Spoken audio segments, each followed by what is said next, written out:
is just whatever your political views, the work that the Prime Minister has done over the last 5 years and the Home Secretary and members of the Cabinet has been phenomenal in this regard. There has been huge threats to Britain. We could debate how to address those, but they have done incredible work, and I pay tribute to them. I'll be fighting to make sure we get as close to that 2% as possible. We did acquire a situation where the defence budget was in a real mess, about £30 billion of overspending and unapportioned spending. But it does need to be across a range of areas. There's the issues with Putin, there's issues with terror, there are issues on the seas, there are issues in the air. It has to be across a whole range of areas. And I think if we can get it as close to 2% as possible, the better. But it does come back to the economy. But we've only got a certain size of cake. Defence has to be a big or a major proportion of that cake. And we have to make sure we don't take a risk with our economy and go back to where we were in 2010, because if you want a strong defence, we need a very, very strong economy. Thank you very much. I don't know how you had that. I forgot to put the clock on. Jackie, you did very well. Jackie, on 90 seconds, starts now. Well, very much, defence of the realm is important. I believe in support for our conventional defence forces. My son spent a number of years as an intelligence officer in the RAF, and I was aware at first hand of some of the issues that they faced with some of their conventional equipment. But very much I believe that we need to be working in cooperation with our partners in the EU, with our partners in NATO, working together for a safer world. That we're just coming up to VE Day, the 70th anniversary of the end of war in Europe, and I think that the EU has strengthened that. But when I say about working in cooperation, I think we have to be very careful about where we place our very precious armed forces. We were the only convention, one of the three major parties, to oppose going to that war in Iraq, and then we found that we were putting our troops, our sailors and our Air Force, like my son, into a situation of danger, and then those weapons of mass destruction weren't there.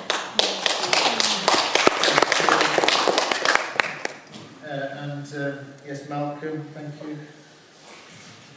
Well, of course, defence is very important, but also I think we do need to get real about our role in the world, and also to make sure that we're working with our international partners in this area.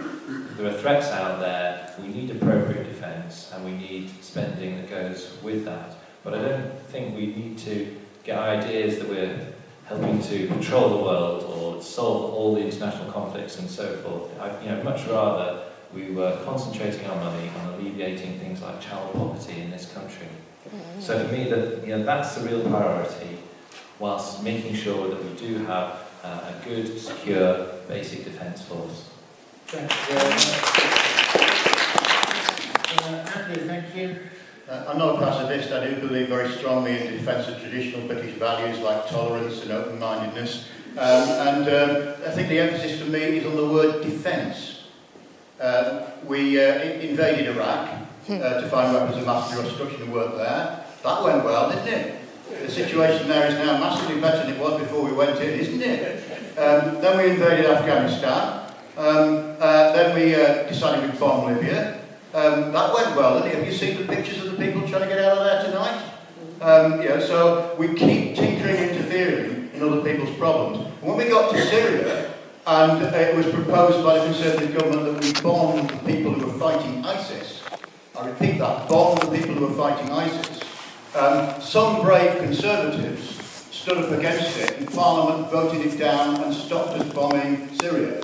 I'll let Julian tell you if he was one of those. And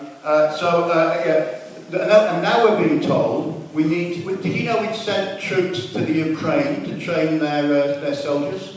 And now we're being told that we must have trident. I tell you, Putin would love us to point nuclear weapons at him again, because for him, that's the best thing that can happen. He makes an important defender of his country. If you want to stop Putin, Stop buying his oil, stop buying his gas. Thank you very much.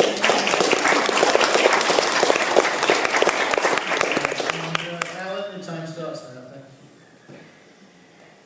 Armed services are key, I think, to this country, and we have survived for a very long period of time in relative peace.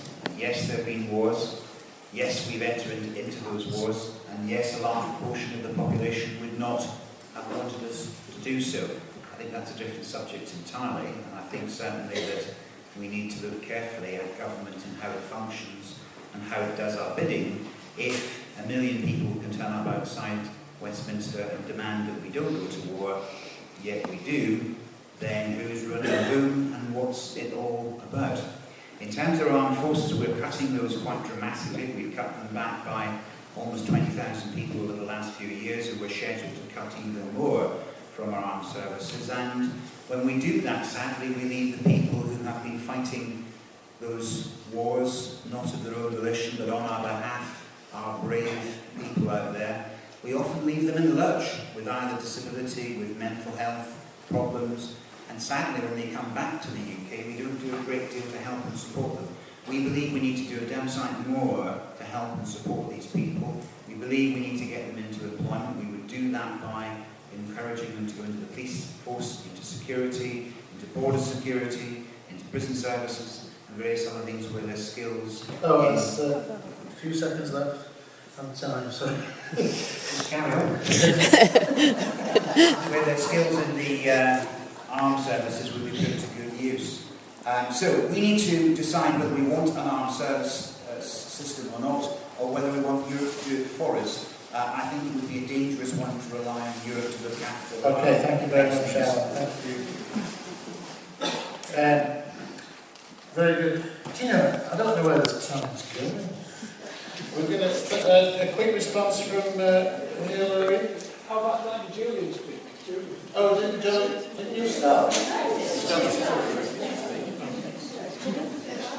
Yes, he did. Yeah. He can't even remember.